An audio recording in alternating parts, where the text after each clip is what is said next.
Hello मेरे प्यारे दोस्तों, स्वागत करता हूं आपका केवी एजुकेशन पर। और मेंढक भाई साहब यानी फ्रॉग की मेरे चैनल पर पहली बार एंट्री हो रही है और ये वीडियो लगभग 30 मिनट की, आधे घंटे की रहने वाली है। और मैं आपको प्रॉमिस मान लो, चैलेंज मान लो कि इस वीडियो में एनसीईआरटी का एक एक वर्ड, एक एक लाइन, सब कुछ कवर होने वाला है। और वीडियो में एक एक चीज बिल्कुल हाथों से बनाई हुई रहेगी, कोई पीडीएफ, कोई लैपटॉप, कुछ डिजिटल नहीं रहेगा, पूरा हैंडमेड काम चलेगा। स्टार्ट करते हैं बिना किसी टाइम वेस्ट के। तो सबसे पहले हम मेंढक भाई साहब का इंट्रोडक्शन देख लेते हैं। और एक बात मैं फिर से रिपीट कर दूं, हम 100% एनसीईआरटी के अकॉर्डिंग चलने वाले हैं, ठीक है। अब देखो, जिस भी बच्चे ने एनिमल किंगडम थोड़ा सा भी पढ़ा है वो आसानी से बता देगा कि फ्रॉग जो होता था वो एम्फीबिया क्लास में होता था। और एम्फीबिया क्लास जो होगी वो किसमें, कॉर्डेटा फाइलम को बिलोंग करेगी, है ना। और किंगडम क्या है वो तो आसानी से बता ही दोगे कि एनिमल या किंगडम रहेगा, ठीक है। अब इंडिया की अगर बात की जाए, भारत की अगर बात की जाए,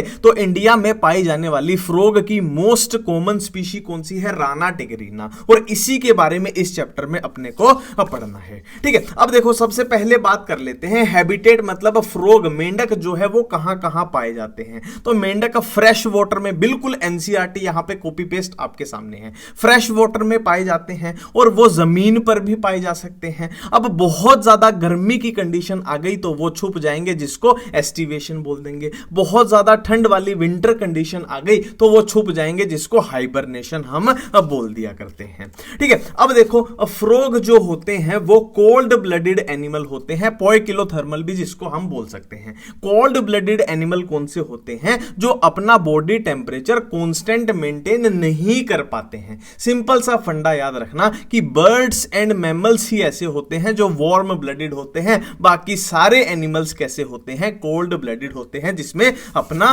फ्रॉग भी आ जाएगा। अब नेक्स्ट है कैमोफ्लेज या मिमिक्री। देखो, वैसे तो दोनों में थोड़ा सा डिफरेंस होता है, पर एनसीईआरटी की मान के चले तो दोनों को एक ही बात मान के चलो आप, ठीक है। ये क्या होता है कि ability to change the colour, कि मेंढक अपना कलर चेंज कर लेता है। क्यों करेगा, दुश्मन से बचने के लिए, मतलब ये एक तरीके का प्रोटेक्टिव बिहेवियर है। यहां पर अपना इंट्रोडक्शन वाला पोर्शन खत्म होता है। अब एनसीईआरटी में एकदम डिक्टेट करते हुए चलिए, ठीक है। अब अपना पूरा टॉपिक बचता क्या है कि अपने को मेंढक की मॉर्फोलॉजी एंड एनाटॉमी पढ़नी है। मॉर्फोलॉजी एंड एनाटॉमी होती क्या है, इसका मतलब जान लेते हैं, ठीक है। ये अपने मेंढक भाई साहब है। अब मॉर्फोलॉजी होती है कि ये बाहर से कैसा दिख रहा है, कि भाई इसका रंग कैसा है, इसकी स्किन कैसी है, इसके पैर, हाथ पैर कैसे हैं, और जो बाहर से अपने को दिख रहा है वो हम मॉर्फोलॉजी में पढ़ते हैं। और एनाटॉमी में हम क्या पढ़ेंगे कि इसके अंदर क्या क्या चल रहा है, कि इसका डाइजेशन कैसे चल रहा है, रिप्रोडक्शन कैसे चल रहा है, एक्सक्रीशन कैसे चल रहा है, रेस्पिरेशन कैसे चल रहा है, वो हम एनाटॉमी में देखेंगे,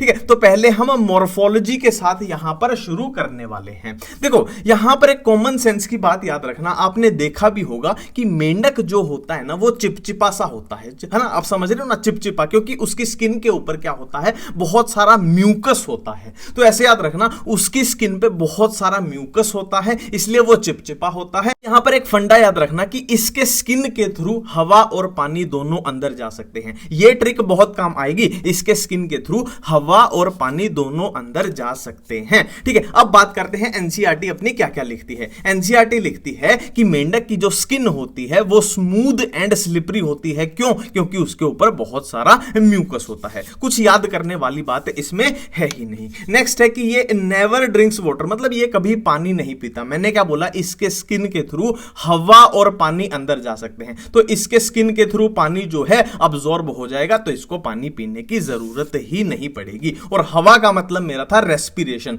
मतलब ये स्किन के थ्रू रेस्पिरेशन भी कर सकता है। वो रेस्पिरेटरी वाले पार्ट में आगे हम डिटेल में करेंगे, उसकी टेंशन मत लो, ठीक है। इसके रंग की बात, कलर की बात कर ली जाए तो ये डोर्सल साइड यानी ऊपर वाली साइड से कैसा दिखेगा, ऑलिव ग्रीन दिखेगा, और विद डार्क इररेगुलर स्पॉट्स। देखो ये स्पॉट्स दिख रहे हैं, इररेगुलर स्पॉट्स इस पे दिखेंगे। और वेंट्रल यानी नीचे वाली साइड ये पेल येलो कलर का दिखेगा, जहां पे स्पॉट्स आपको आपको नहीं दिखाई देंगे।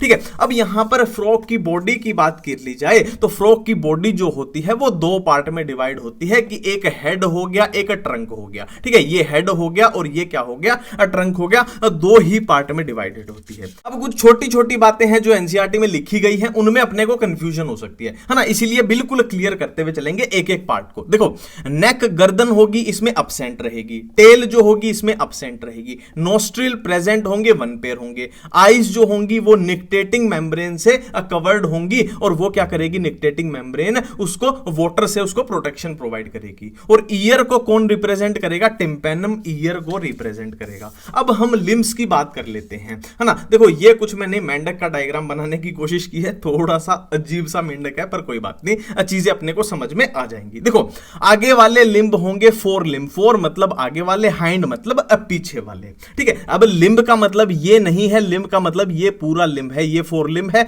और ये पूरा क्या है, हाइंड लिम्ब है।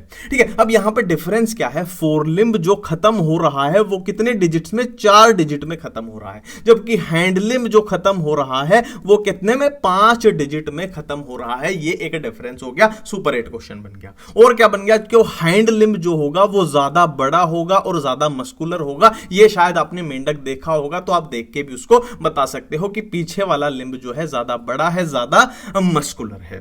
ठीक है, अब यहां पर और भी कुछ बातें हैं जो अपने ये हैं लिम्स हैं, इनके जो डिजिट हैं वो वेब्ड होते हैं। वेब्ड कैसे होते हैं, जो ये डिजिट बनाए हैं वो वेब्ड होते हैं कुछ इस तरीके से। मेरे ख्याल से आप इस डायग्राम से समझ गए होंगे मैं क्या कहने की कोशिश कर रहा हूं। और इसकी मदद क्या मिलेगी कि पानी में तैरने में इसको मदद मिलेगी, है ना। ये लिम्स के बीच में कुछ इस तरीके से जाला सा है, वेब्ड है। ठीक है, यहां पर सारी बातें शायद आपको समझ में आ चुकी हैं। अब देखो, सेक्सुअल डायमॉर्फिज्म। सेक्सुअल डायमॉर्फिज्म क्या होती है कि मान लीजिए ये मेल ऑर्गेनिज्म है, ये फीमेल ऑर्गेनिज्म है, तो अगर आप देख के, सिंपल देख के इनको बता सकते हो कि ये मेल है, ये फीमेल है, तो उस पर्टिकुलर ऑर्गेनिज्म में सेक्सुअल डायमॉर्फिज्म प्रेजेंट है। और अगर आप देख के नहीं बता सकते, आप कंफ्यूज हो गए कि पता ही नहीं लग रहा भाई कौन सा मेल है कौन सा फीमेल है, तो उसमें अब्सेंट है। तो फ्रॉग के अंदर सेक्सुअल डायमॉर्फिज्म प्रेजेंट होती है, मतलब आप देख के बता सकते हो। तो कैसे देख के बताओगे, तो मेल फ्रॉग के अंदर ये दो चीजें प्रेजेंट होती हैं जो फीमेल के अंदर प्रेजेंट नहीं होती हैं। पहली चीज क्या होगी कि मेल फ्रॉग के अंदर sound producing vocal sex present होंगे। ये कुछ इस तरीके से, है ना, गर्दन पे वो गुब्बारा सा फुलाता है, ठीक है, उससे आवाज निकालता है, वो बेसिकली फीमेल को बुलाता है। ठीक है, और क्या है, मेल फ्रॉग के अंदर जो 4 लिम्ब होंगे ना, जो 4 लिम्ब होंगे उसकी फर्स्ट डिजिट पे कोपुलेटरी पैड पाए जाएंगे। नाम में ही आ रहा है कोपुलेटरी पैड, मतलब कोपुलेशन के काम आएंगे ना फीमेल के साथ जब वो कोपुलेट करेगा। अब देखो, मैंने आपको थोड़ी देर पहले ही बोला था कि इस पूरे फ्रॉग के टॉपिक में अपने को फ्रॉग की मॉर्फो पढ़नी है एंड उसकी एनाटॉमी पढ़नी है, और यहां तक हम उसकी मॉर्फोलॉजी का टॉपिक खत्म कर चुके हैं। अब हम फ्रॉग की एनाटॉमी स्टार्ट करने वाले हैं, और एनाटॉमी में यहां पर होगा क्या, अपने को ऑर्गन सिस्टम पढ़ने हैं। कौन से, हम डाइजेस्टिव सिस्टम पढ़ेंगे, हम रेस्पिरेटरी सिस्टम पढ़ेंगे, हम सर्कुलेटरी सिस्टम पढ़ेंगे, एक्सक्रीटरी, रिप्रोडक्टिव एंड फिर नर्वस सिस्टम के साथ इस पूरे टॉपिक को खत्म करेंगे। और यहां पर मैं एक बात आपको बता दूं, हम एक्सक्रीटरी एंड रिप्रोडक्टिव दोनों को एक साथ में पढ़ेंगे। क्यों पढ़ेंगे उसका रीजन भी आपको पता लग जाएगा। ठीक है, तो अब हम डाइजेस्टिव सिस्टम के साथ यहां पर स्टार्ट करने वाले हैं। अब हम फ्रॉग का डाइजेस्टिव सिस्टम पढ़ने वाले हैं। आपकी आसानी के लिए बता दूं, जैसा अपने ह्यूमंस के अंदर डाइजेस्टिव सिस्टम होता है ना, फ्रॉग का भी बहुत सारी चीजें उससे मैच खाएंगी, तो अपने को टॉपिक आसान पड़ जाएगा। ठीक है, देखो, डाइजेस्टिव सिस्टम जो फ्रॉग का होता है उसमें क्या होगी, एलिमेंट्री कैनाल होगी जो माउथ से शुरू होगी और क्लोएका पे खत्म हो जाएगी। और क्या होंगे, डाइजेस्टिव ग्लैंड्स होंगे, लीवर, पेनक्रियाज, है ना, ह्यूमन में भी होते हैं लीवर, पेनक्रियाज। ठीक है, अब देखो, डाइजेस्टिव सिस्टम को पढ़ने के लिए मैंने एक कलाकारी की है, और यह कलाकारी इतने काम की है कि आपको इस टॉपिक में कसम से बोल रहा हूं बहुत ज्यादा मजा आने वाला है। ठीक है, देखो, ये अपनी पूरी क्या है, एलिमेंट्री कैनाल है। ये एलिमेंट्री कैनाल है जो माउथ से शुरू हुई, फिर यहां पर बक्कल कैविटी आ गई, फिर ये अपना फेरिंग्स आ गया, फिर ये अपना छोटा सा इसोफेगस आ गया, फिर ये अपना स्टमक आ गया, और अपना नहीं मतलब फ्रॉग का चल रहा है ना, फ्रॉग का, ये फ्रॉग का स्टमक आ गया, फिर ये फ्रॉग की स्मॉल इंटेस्टाइन आ गई, और स्मॉल इंटेस्टाइन के नाम पे आपको यहां पे ड्यूडेनम याद रखनी है। फिर स्मॉल इंटेस्टाइन के बाद लार्ज लार्ज इंटेस्टाइन आ गई, और लार्ज इंटेस्टाइन के नाम पे आपको रेक्टम याद रखनी है। ये ड्यूडेनम और रेक्टम मैं जानबूझ के बोल रहा हूं कि इनके नाम पे ये याद रखना, बहुत काम आएंगे ये चीजें, ठीक है। फिर रेक्टम के बाद ये क्लोएका, फिर ये क्लोएका की ओपनिंग आ गई जिसको हम क्लोएकल अपर्चर बोल देंगे। तो ये पूरी अपनी क्या हो गई, अपनी नहीं फिर से फ्रॉग की हो गई, ये पूरी फ्रॉग की क्या हो गई, एलिमेंट्री कैनाल हो गई। तो ये तो हो गई भाई स्टेज 1। अब हम स्टेज 2 में एंट्री लेने वाले हैं। स्टेज 2 क्या रहेगी, देखो सारी चीजें एनसीईआरटी की हैं, एक एक चीज याद करके जाएंगे यहां से। देखो एलिमेंट्री कैनाल जो होती है वो शॉर्ट यानी छोटी होती है फ्रॉग के अंदर, क्यों, क्योंकि वो कार्निवोर्स होते हैं, ठीक है। देखो हर्बीवोर्स, यहां से एक और बात पता चल गई कि जो हर्बीवोर्स होंगे उनकी एलिमेंट्री कैनाल लंबी पाई जाएगी, कार्निवोर्स की छोटी एलिमेंट्री कैनाल पाई जाएगी, पहली बात हो गई, ठीक है। सेकंड बात है, इसका ईसोफेगस जो होता है वो भी छोटा होता है। ईसोफेगस देखो कितना छोटा सा दिखाई दे रहा है, क्यों होता है, क्योंकि हम बात कर चुके हैं कि मेंढक के अंदर नेक जो गर्दन होती है वो अब्सेंट होती है, तो ईसोफेगस उसका छोटा पाया जाएगा, ठीक है। ये ईसोफेगस की बात हो गई। और क्या है, टंग जो होगी, देखो इसके मुंह के अंदर जो जीभ होगी वो बायलोब्ड होती है। अब बायलोब्ड जीभ से उसको मदद क्या मिलेगी, तो फूड को ऐसे कैप्चर करता है ना, तो फूड कैप्चरिंग में उसको मदद मिलने वाली है। क्या क्या हरकतें कर रहा हूं मैं, ठीक है, ठीक है। तो यहां पर अब देखो एक और चीज, यहां पर सारी एनसीईआरटी के पॉइंट है, सारी एनसीईआरटी की चीजें हैं, कहीं से भी क्वेश्चन बन सकता है, अपना गलत नहीं होने वाला पर, ठीक है। देखो यहां पे अपने को फेरिंग्स दिखाई दे रहा है बट लैरिंग्स कहीं नहीं दिखाई दे रहा। मतलब क्या है, सीधी सीधी सी बात, फ्रॉग के अंदर लैरिंग्स जो है वो अब्सेंट होता है, मतलब नहीं पाया जाता है, ठीक है। तो ये अपनी स्टेज 2 हो गई। अब हम स्टेज 3 डाइजेस्टिव में ही चल रहे हैं, स्टेज 3 के अंदर एंट्री लेने वाले हैं ना। देख लो स्टेज सिस्टम कैसे चल रहा है, मजा आ रहा है, ठीक है। अब देखो अब अपना इश्यू क्या है कि फूड का डाइजेशन आखिरकार इसमें होगा कैसे, है ना। तो यहां पर बातें जान लेते हैं। देखो जैसे अपने स्टमक, ह्यूमन के स्टमक के अंदर क्या होता है, HCl होता है, गैस्ट्रिक जूस होता है, ठीक वैसे ही यहां पे है। और विलाई, माइक्रोविलाई अपने भी स्मॉल इंटेस्टाइन में होती है, इनके भी स्मॉल इंटेस्टाइन में, है ना। ये छोटी छोटी सी बातें यहां पे याद रखेंगे। देखो ये मैंने ब्रश जैसी बनाई है यहां पे, विलाई एंड माइक्रोविलाई। अब हम फूड का डाइजेशन कराने जा रहे हैं। देखो मेंढक ने अपनी बायलोब्ड जीभ से किसी भी, है ना, कीड़े मकोड़े को पकड़ के यहां से खा लिया। अब उस फूड को खा लिया, वो आगे गया आगे गया आगे गया आगे गया और वो स्टमक में पहुंच गया। तो स्टमक में क्या प्रेजेंट है, HCl प्रेजेंट है एंड गैस्ट्रिक जूस प्रेजेंट है। तो उसकी डाइजेशन क्या है, स्टार्ट कर देंगे, ठीक है। बट स्टमक में डाइजेशन जो है वो पूरी नहीं हो पाती है, आधी अधूरी रह जाती है। मतलब क्या है, यहां पे जो डाइजेस्टेड फूड बन जाएगा वो होगा पार्शियली डाइजेस्टेड फूड, है ना। तो उसको बोल देंगे काइम, मतलब स्टमक के अंदर काइम बन चुका है। और काइम की डेफिनेशन कोई आपसे पूछ ले तो पार्शियली डाइजेस्टेड फूड यहां स्टमक में अपने पास आ चुका है। तो ये काइम जो कि पार्शियली डाइजेस्टेड है, अब आगे जाएगा कहां, स्मॉल इंटेस्टाइन यानी ड्यूडेनम में जाएगा।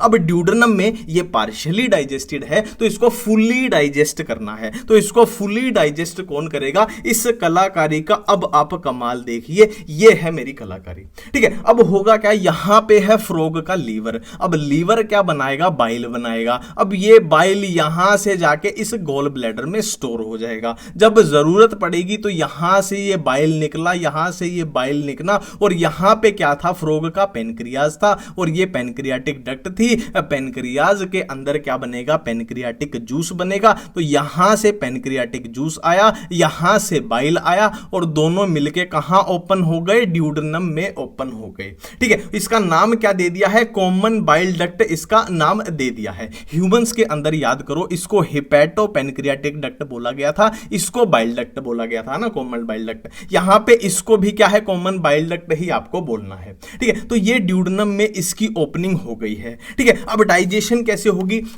यहां पर क्या था, अपने पास बाइल था, तो बाइल क्या करेगा, फैट जो होंगे उनकी इमल्सिफिकेशन करेगा। और क्या था, पेनक्रियाटिक जूस यहां पे आया था, वो क्या करेगा, प्रोटीन एंड कार्बोहाइड्रेट की डाइजेशन करेगा। एनसीईआरटी में एज इट इज ये बातें लिखी गई हैं, ठीक है। तो जो यहां से काइम आया था, काइम यानी कि पार्शियली डाइजेस्टेड फूड स्टमक से ड्यूडेनम में आया था, उसको फुल्ली डाइजेस्ट कर दिया किसने, अब बाइल ने, पेनक्रियाटिक जूस ने, जिसकी सिक्रीशन यहां से अपने पास आ गई। अब डाइजेशन कंप्लीट हो चुकी है कहां, ड्यूडेनम में। अब ड्यूडेनम के अंदर ही याद करो, मैं अभी लार्ज इंटेस्टाइन तक नहीं पहुंचा हूं, हम स्मॉल इंटेस्टाइन में ही हैं, ठीक है। ड्यूडेनम के अंदर ही क्या होंगे, विलाई एंड माइक्रो विलाई होंगे, जो ब्रश लाइक होंगे, जो उस डाइजेस्टेड फूड का अब्जॉर्प्शन कर लेंगे। सिंपल सी बात है। तो यहां पे डाइजेशन का क्वेश्चन आ जाए तो डाइजेशन कहां पे हुई, स्टमक में हुई एंड ड्यूडेनम में हुई। अब्जॉर्प्शन का क्वेश्चन आ जाए तो कहां पे हुई, ड्यूडेनम में हुई, यानी स्मॉल इंटेस्टाइन में हुई, है ना। फिर क्या होगा, जो यहां से अब्जॉर्प्शन हो गई,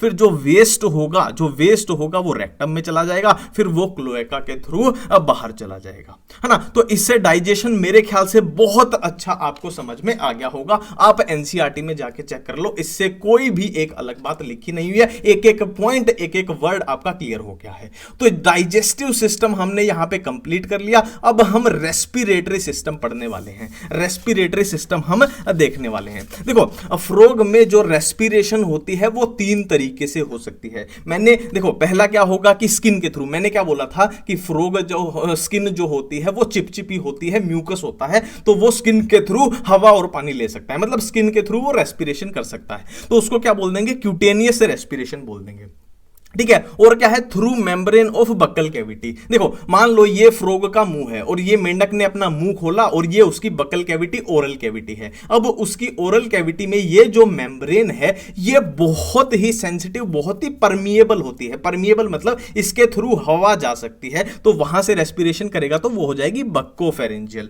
ठीक है। और क्या है, थ्रू लंग्स, जैसे हम सांस लेते हैं, लंबी लंबी सांस लेके दिखाओ एक बार,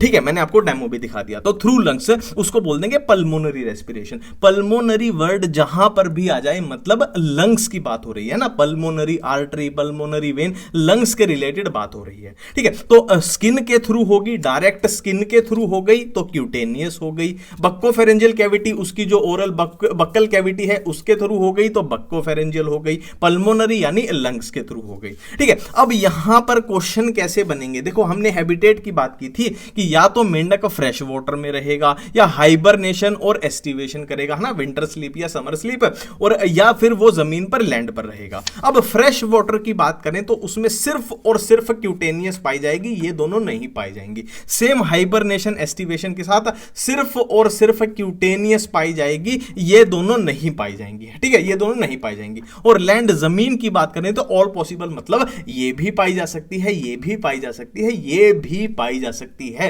ये बातें साफ साफ एनसीईआरटी लिखती है। देखिए, रेस्पिरेटरी सिस्टम के बाद हम पढ़ने वाले हैं सर्कुलेटरी सिस्टम, और सर्कुलेटरी सिस्टम में सबसे पहले हमें पढ़ना होगा ब्लड के बारे में। तो फ्रॉग का ब्लड बिल्कुल ह्यूमन जैसे, उसमें आरबीसी भी पाई जाएगी, डब्ल्यूबीसी भी, प्लेटलेट भी, और ब्लड जो होगा वो लाल रेड कलर का होगा। क्यों होगा, जैसे अपना होता है हीमोग्लोबिन की वजह से, उसमें भी हीमोग्लोबिन की वजह से। अब यहां पर 10 स्टार लगा लीजिए, जो ह्यूमन से डिफरेंस आ गया है। देखो, हमारी जो आरबीसी होती है उसमें न्यूक्लियस नहीं पाया जाता है, जबकि इसकी आरबीसी में न्यूक्लियस पाया जाता है। अब ब्लड के साथ ही यहां लिम्फ की थोड़ी बात कर लें, बिल्कुल अपने जैसा होगा। लिम्फेटिक सिस्टम में लिम्फ होगा जिसमें प्रोटीन नहीं पाए जाएंगे, आरबीसी नहीं पाई जाएगी, मेनली डब्ल्यूबीसी वही पाई जाएगी जैसे अपने में होता है, ठीक है। अब ब्लड के बाद हम बात करेंगे किसकी, हार्ट के बारे में, दिल के बारे में। तो फ्रॉग का जो दिल होता है बिल्कुल अपने जैसे मस्कुलर होता है, पर यहां अपने से डिफरेंस आ गया है। इसका हार्ट 3 चैम्बर का होता है, जिसमें 2 एट्रिया रहेंगे, एक वेंट्रिकल रहेगा,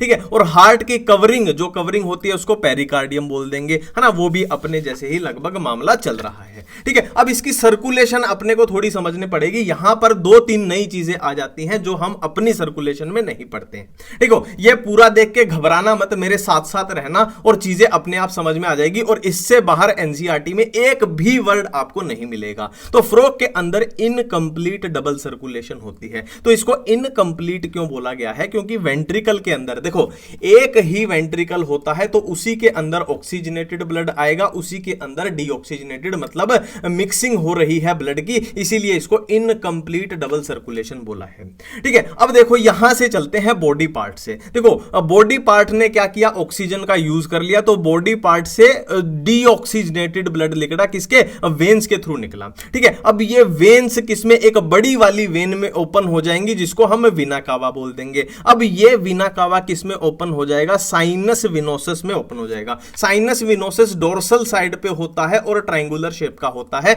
ये एनसीईआरटी की वर्डिंग है, याद रखनी पड़ेगी। तो साइनस विनोसस से अब कहां? राइट एट्रियम में ब्लड जाएगा। राइट एट्रियम से डीऑक्सीजनेटेड चल रहा है ना, यहां से डीऑक्सीजनेटेड ब्लड अब वेंट्रिकल में जाएगा। ठीक है, अब यहां से लेफ्ट एट्रियम से, लेफ्ट एट्रियम के पास कहां से ऑक्सीजन है वो तो हम रेस्पिरेशन से देख लिया। ठीक है, अब लेफ्ट एट्रियम से क्या आया? ऑक्सीजनेटेड ब्लड वेंट्रिकल में आया। तो डीऑक्सीजनेटेड ऑक्सीजनेटेड ब्लड सारा किस में आ रहा है? वेंट्रिकल में। मिक्सिंग ऑफ ब्लड हो रही है, इसीलिए इनकंप्लीट उसको बोला है। अब वेंट्रिकल से कहां ब्लड जाएगा? कोनस आर्टेरियोसिस में जाएगा, जो कि वेंट्रल साइड पे होता है। अब यहां पर कंफ्यूज मत हो जाना, साइनस विनोसस डोर्सल साइड पे होता है और कोनस आर्टेरियोसिस वेंट्रल साइड पर होता है। अब कोनस आर्टेरियोसिस से बॉडी पार्ट में जाएगा, जहां पे ऑक्सीजन का यूज हो जाएगा। और फ्रॉग के अंदर दो टाइप की पोर्टल सर्कुलेशन पाई जाती है, एक रीनल, एक हेपेटिक। रीनल तो नाम से ही पता लग रहा है किडनी के रिलेटेड होगी, हेपेटिक होगी लीवर के। अब आगे बढ़ते हैं। अब देखिए हमने डाइजेस्टिव, रेस्पिरेटरी, सर्कुलेटरी सिस्टम को कंप्लीट कर लिया है। अब बारी है एक्सक्रीटरी सिस्टम की। और मैंने आपको एक बात बोली थी कि हम excretory system and reproductive system को साथ में ही पढ़ने वाले हैं। क्यों पढ़ने वाले हैं वो बात अभी आपको पता लग जाएगी। ठीक है, तो हम स्टार्ट करने वाले हैं एक्सक्रीटरी सिस्टम। देखो फ्रॉग के एक्सक्रीटरी सिस्टम में क्या क्या आएगा? Kidney plus ureter plus cloaca plus urinary bladder. ठीक है, अब किडनी के बारे में जो जानकारी दी हुई है पहले उसके बारे में जान लेते हैं। देखो फ्रॉग के अंदर किडनी का जो कलर रहेगा वो डार्क रेड रहेगा। ये सारी बातें एनसीईआरटी में लिखी गई हैं। डार्क रेड कलर रहेगा, शेप बीन शेप रहेगी।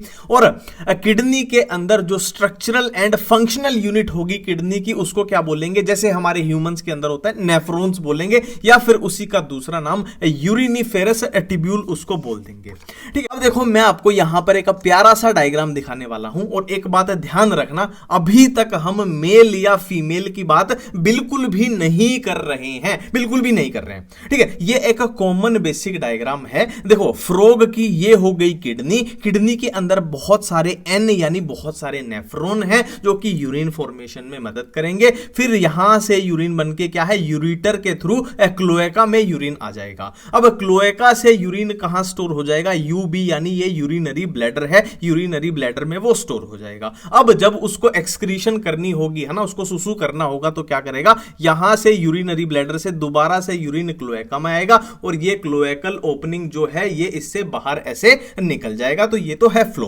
ठीक है, अब मैंने बोला था कि excretory system and reproductive system हम दोनों को साथ में पढ़ने वाले हैं। तो अब यहां पे ट्विस्ट आता है, और ट्विस्ट से पहले ये जान लीजिए कि जो एक्सक्रीशन होती है फ्रॉग के अंदर वो यूरिया की होती है ना, यूरिया एक्सक्रीट करता है, इसलिए यूरियोटेलिक उसको बोल देते हैं। अब मेल और फीमेल का ट्विस्ट आने वाला है जो कि अपने एक्सक्रीशन के साथ जुड़ा हुआ है।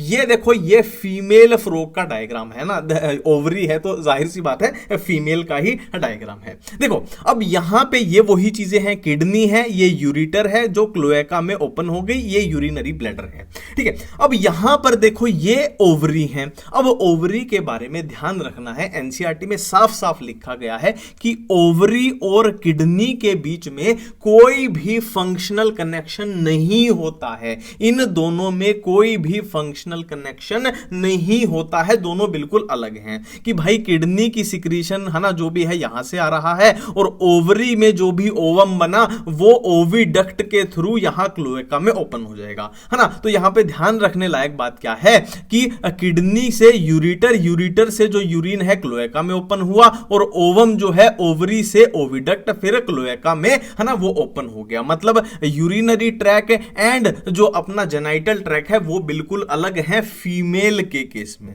ठीक है, और यहां पर एक बात जो फैक्चुअल आप याद रख सकते हो, याद रखनी ही पड़ेगी, एनसीईआरटी में लिखी गई है कि जो मैच्योर फीमेल होती है वो एक टाइम पे 2500 से 3000 तक ओवा है ना वो रिलीज कर सकती है। तो ये तो हो गई भाई फीमेल की बात, जिसमें अपना यूरिनरी ट्रैक अलग है और जेनाइटल ट्रैक अलग है। फीमेल के बाद हम बात करने वाले हैं मेल की बात। यहां पे थोड़ी मजेदार चीजें चलेंगी है ना, कैसे चलेंगी वो हम देखते हैं। देखो मेल के अंदर जाहिर सी बात है टेस्टिस होगी, तो टेस्टिस की लोकेशन सबसे पहले अपने को समझनी पड़ेगी। यहां टेस्टिस की लोकेशन समझ लेते हैं एक बार। देखो टेस्टिस का जो कलर होगा फ्रॉग के अंदर वो कैसा होगा? येलोविश होगा। उसकी शेप कैसी होगी? ओवल शेप होगी। और लोकेशन की बात करें तो ये मान लीजिए किडनी है, और किडनी के जस्ट ऊपर क्या होगी, टेस्टिस की लोकेशन होगी, और दोनों आपस में जुड़ी होंगी किससे, पेरिटोनियम के फोल्ड से जुड़ी होंगी, जिसको मेसोर्कियम बोल दिया जाता है। ठीक है, तो ये किडनी थी, किडनी के ऊपर ये टेस्टिस है, जो आपस में ये ब्लैक कलर का जो मैंने बनाया ना, ब्लैक कलर का ये मेसोर्कियम बनाया है, जो कि फोल्ड ऑफ पेरिटोनियम है। ठीक है, अब यहां पर मजे की बातें क्या हो रही हैं, देखो किडनी तो अपना काम करेगी कि किडनी से यूरिन बना और यूरिटर के थ्रू ऐसे क्लोएका में आ जाएगा, बट यहां पर टेस्टिस में जो स्पर्म बन रहा है वो किस में आ जाएगा, वासा एफरेंशिया में आ जाएगा। देखो ये ट्यूब दिख रही है ब्लू कलर की। अब ये वासा एफरेंशिया जिनकी संख्या 10 से 12 हो सकती है, वासा एफरेंशिया किस में पेनिट्रेट कर रही है, किडनी में। यहां मजे की बात आ गई, फीमेल में दोनों बिल्कुल अलग अलग थे, किडनी का रास्ता अलग, इसका अलग है। यहां पर क्या हुआ, वासा एफरेंशिया किडनी में पेनिट्रेट कर गई, मतलब स्पर्म जो है किडनी के अंदर आ चुका है। ठीक है, ये है मजे की बात जो सुपर हिट क्वेश्चन बनता है। अब ये वासा एफरेंशिया किसको ज्वाइन कर लेगी आगे, बिडर्स कैनाल को। ये रेड कलर की जो बिडर्स कैनाल दिख रही है, अब ये बिडर्स कैनाल यूरिटर में ओपन हो जाएगी, मतलब यूरिटर से क्या है, यूरिन भी जा रहा है, और क्या है, अपना स्पर्म जी, अपना नहीं फ्रॉग का, है ना, फ्रॉग का स्पर्म भी जा रहा है। तो क्या मैं बोल सकता हूं कि जो यूरिटर है मेल फ्रॉग के अंदर, जो यूरिटर है वो यूरिनोजेनिटल डक्ट का काम कर रही है। यूरिनो मतलब यूरिन को भी कैरी कर रही है, जेनिटल मतलब है ना जेनिटल सिक्रीशन जो स्पर्म को भी कैरी कर रही है, और वो कहां ओपन हो जाएगा, फिर क्लोएका के अंदर ओपन हो जाएगा। तो ये थी मजे की बात जो मेल और फीमेल की अलग थी, और इसीलिए मैं बोल रहा था कि एक्सक्रीटरी और रिप्रोडक्टिव को हम साथ में पढ़ते हैं। अब देखो हमने रिप्रोडक्टिव सिस्टम पढ़ लिया, अब देखते हैं आगे कहानी कैसे चलेगी। देखो ये पूरा एक तालाब है जो पानी से भरा हुआ है ना, और मेंढक मेनली पानी में पाया जाता है, तो इसमें मेल फ्रॉग भी पाया जाएगा, फीमेल फ्रॉग भी पाया जाएगा। तो मेल फ्रॉग ने क्या रिलीज कर दिए भाई, स्पर्म रिलीज कर दिए। अब फीमेल फ्रॉग ने ओवा रिलीज कर दी। अब स्पर्म और ओवा पानी के अंदर यहां पे उनका मिलन हो गया, जिसको हम क्या बोल देंगे, मिलन को फर्टिलाइजेशन बोल देंगे। ठीक है, अगर यहां पर आपसे कोई क्वेश्चन पूछ ले फर्टिलाइजेशन फ्रॉग के अंदर एक्सटर्नल होगी या इंटरनल होगी, तो देखो इंटरनल फर्टिलाइजेशन क्या होती है, अगर male gamete and female gamete female body के अंदर मिल रहे हैं, जैसे कि ह्यूमन बॉडी में होता है कि फीमेल बॉडी के अंदर, उसको इंटरनल फर्टिलाइजेशन। यहां पर बाहर मिल रहे हैं यानी पानी के अंदर मिलन हो रहा है, तो ये एक्सटर्नल फर्टिलाइजेशन हो जाएगी। ठीक है, अब यहां पर इसमें फ्रॉग के अंदर लार्वा बनता है, जिसको टैडपोल लार्वा बोलते हैं, और हमें पता है डेवलपमेंट की बात करें तो अगर लार्वा प्रेजेंट है तो इनडायरेक्ट डेवलपमेंट होती है, और लार्वा प्रेजेंट नहीं है तो डायरेक्ट डेवलपमेंट है। अब इस लार्वा में मेटामॉर्फोसिस होगी, मेटामॉर्फोसिस मतलब इसमें चेंजेस आएंगे, फिर ये एडल्ट फ्रॉग जैसा दिखने लग जाएगा। ठीक है, तो ये अपने को पूरा रिप्रोडक्टिव भी समझ में आ गया। अब अपना इस चैप्टर का लास्ट टॉपिक जो बचता है, हमने सारे कर लिए हैं, नर्वस सिस्टम बचता है। अब नर्वस सिस्टम में बेसिकली अपने को कंट्रोल एंड कोऑर्डिनेशन पढ़ना है, और एनसीईआरटी से आप मैच कर लीजिए, एक एक वर्ड आपका इससे मैच हो जाएगा, मैं गारंटी दे रहा हूं। ठीक है, तो फ्रॉग के अंदर एनसीईआरटी क्या लिखती है कि कंट्रोल एंड कोऑर्डिनेशन जो होता है हाईली इवॉल्व्ड होता है, और कंट्रोल एंड कोऑर्डिनेशन के अंदर क्या क्या आता है, एक तो नर्वस सिस्टम आता है, एक एंडोक्राइन सिस्टम आता है। ठीक है, अब एंडोक्राइन सिस्टम में ज्यादा कुछ दिया ही नहीं हुआ है, बस ये बोला हुआ है कि ये उसमें ग्लैंड प्रेजेंट होते हैं। कौन से एंडोक्राइन ग्लैंड्स, पिट्यूटरी होगा, थायराइड होगा, पैराथायराइड होगा, थाइमस होगा, पीनियल होगा, पैनक्रियाटिक स्लेट्स होंगे, एड्रीनल गोनड होंगे। ठीक है, वही लगभग ह्यूमन के जैसा ही काम चल रहा है, और नर्वस सिस्टम में भी इसमें ऑलमोस्ट सारी चीजें ह्यूमन के जैसी ही चलेंगी, ज्यादा कुछ अलग इसमें है नहीं। ठीक है, अब हम नर्वस सिस्टम देखने जा रहे हैं, वही ह्यूमन के जैसे कि सेंट्रल नर्वस सिस्टम होगा एंड पेरिफेरल नर्वस सिस्टम होगा। सेंट्रल नर्वस सिस्टम में ब्रेन एंड स्पाइनल कोड आएंगी, वही अपने जैसे, और पेरिफेरल में autonomic nervous system, somatic nervous system. Autonomic में दो पार्ट, फिर सिंपैथेटिक, पैरासिम्पैथेटिक, वही है अपना ह्यूमन जैसा ही है। ठीक है, अब हमें पता है कि पेरिफेरल नर्वस सिस्टम में क्या आती हैं, नर्व्स आती हैं। ठीक है, पेरिफेरल नर्वस सिस्टम में नर्व्स आती हैं, ये अपने को पता है। कौन सी नर्व आती है, क्रेनियल नर्व आती है, स्पाइनल नर्व आती है। अब यहां पर सुपर हिट बात क्या है जो एनसीईआरटी में लिखी गई है कि फ्रॉग के अंदर क्रेनियल नर्व्स जो होती हैं वो 10 पेयर्स होती हैं, और हमारे ह्यूमन के अंदर कितनी होती हैं, 12 पेयर, 12 पेयर होती है। यहां पे डिफरेंस आ गया, ये सुपर हिट क्वेश्चन है, यहां पे 10 स्टार लगा लीजिए। ठीक है, 10 पेयर इसमें क्रेनियल नर्व पाई जाती है। ठीक है, अब अपने को थोड़ा सा देखना पड़ेगा कि इसका ब्रेन कैसे होता है। देखो हम फ्रॉग का ब्रेन देखने जा रहे हैं, है ना। बहुत सारी चीजें अपने जैसे सिमिलर रहेगी, फिर से मैं रिपीट कर रहा हूं। ब्रेन के 3 पार्ट है, fore brain, mid brain, hind brain. Fore brain के अंदर क्या रहेगा, 2 सेरिब्रल हेमिस्फेयर रहेंगे, 1 डायंसिफेलोन और 2 ओल्फैक्टरी लोब्स रहेंगे। मिड ब्रेन के अंदर 2 ऑप्टिक लोब्स रहेंगे। हाइंड ब्रेन के अंदर सेरिबेलम एंड मेड्यूला ऑब्लोंगेटा रहेगा। ठीक है, अब यहां पर आप कंफ्यूज हो जाओगे कि ऑप्टिक लोब किसमें थे, ओल्फैक्टरी किसमें थे। तो इसकी सिंपल सी ट्रिक है, ओल्फैक्टरी वर्ड में एफ आ रहा है, एफ आ रहा है तो F4 फोर ब्रेन से इसको मैच करा देना और मिड में ऑप्टिक ऑटोमेटिकली हो जाएंगे। ठीक है, अब ब्रेन की अरेंजमेंट कैसी होगी, एनसीईआरटी में इसके बारे में लिखा हुआ है, तो वो लिखा हुआ मैंने यहां पे डायग्राम के थ्रू आपको दिखाने की कोशिश की है। देखो ये है ब्रेन, जैसे अपना होता है ये ब्रेन है, फिर आगे ब्रेन से ये स्पाइनल कॉर्ड बन जाएगी। ठीक है, अब होगा क्या, एनसीईआरटी क्या लिखती है कि ब्रेन जो होता है एक बोनी स्ट्रक्चर में लोकेटेड होता है और इस बोनी स्ट्रक्चर को क्या बोलते हैं, क्रेनियम या फिर ब्रेन बॉक्स बोलते हैं। नाम से ही पता लग रहा है, ब्रेन बॉक्स मतलब ऐसा बॉक्स जिसमें ब्रेन पाया जाएगा। ठीक है, अब ब्रेन का आखिरी पार्ट क्या होगा, हैंड ब्रेन होगा। हैंड ब्रेन में भी आखिरी पार्ट क्या होगा, मेड्यूला होगा। अब मेड्यूला ही कंटिन्यू करेगा किसमें, स्पाइनल कॉर्ड में कंटिन्यू करेगा। अब बेसिकली ये जो बोनी स्ट्रक्चर है, इससे ब्रेन मेड्यूला के थ्रू यहां बाहर निकल रहा है और बाहर निकल रहा है तो जाहिर सी बात है यहां पे एक होल होना चाहिए, यहां पे एक छेद होना चाहिए। तो इस छेद को क्या बोलते हैं, फोरामेन मैग्नम बोल देते हैं। और स्पाइनल कॉर्ड के अराउंड जैसे अपने अंदर होता है रीढ़ की हड्डी, वर्टिब्रल कॉलम होता है, वैसे ही फ्रॉग के अंदर भी पाया जाएगा। ठीक है, अब ये ब्रेन वाला टॉपिक अपना हो गया। अब हम सेंसरी ऑर्गन्स की बात करते हैं। देखो सेंसरी पेपिले टच के लिए काम आएंगे, टेस्ट बड टेस्ट के लिए, नेजल एपिथेलियम स्मेल के लिए। इसमें याद करने का कुछ नहीं है, ऑटोमेटिकली है। सेंसरी है तो टच के लिए, टेस्ट वाला टेस्ट के लिए, नेजल वाला स्मेल के लिए, आई वाला विजन के लिए। यहां पर ये सिंपल आई क्यों लिखा गया है, क्योंकि जब हम कॉकरोच में पढ़ते हैं तो वहां पे है ना कंपाउंड आईज होती है ना, मल्टीपल इमेजेस बनती है, मोजेक विजन बनता है। इसमें सिंपल आई होती है, सिंपल विजन होता है। ठीक है, और tympanum with internal ear hearing का काम करता है ना। इसमें कुछ याद करने का तो है नहीं, ऑटोमेटिकली हो जाएगा। अब यहां पर क्वेश्चन क्या बनेगा, एनसीईआरटी साफ साफ लिखती है, क्या बातें लिखती है कि इन सब में ये जो लिखे हुए हैं, इन सब में से आईज एंड ईयर जो हैं, इन सब में से आईज एंड ईयर जो हैं वो वेल ऑर्गेनाइज्ड होते हैं और बाकी के सारे जो ये हैं